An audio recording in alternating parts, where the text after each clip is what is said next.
یحییٰ بن سلیم نے بیان کیا، ان سے اسماعیل بن امیہ نے، ان سے سعید بن ابی سعید نے، اور ان سے ابو ہریرہ رضی اللہ عنہ نے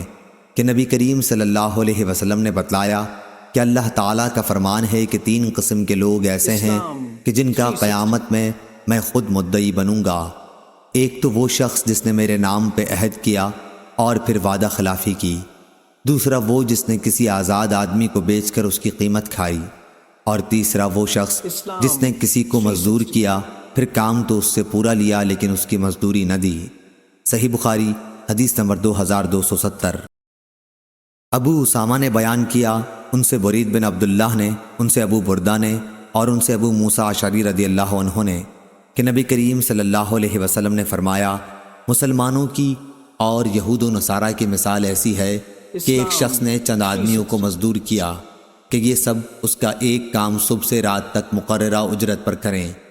چنانچہ کچھ لوگوں نے یہ کام دوپہر تک کیا، پھر کہنے لگے کہ ہمیں تمہاری اس مزدوری کی ضرورت نہیں ہے جو تم نے ہم سے طے کی ہے،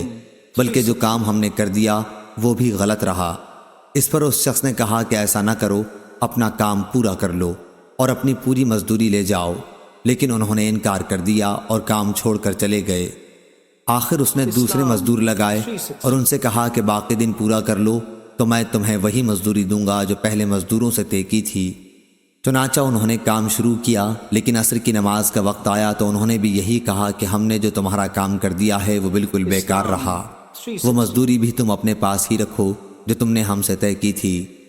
اس شخص نے ان کو سمجھایا کہ اپنا باقی کام پورا کر لو، دن بھی اب تھوڑا ہی باقی رہ گیا ہے، لیکن وہ نہ مانے۔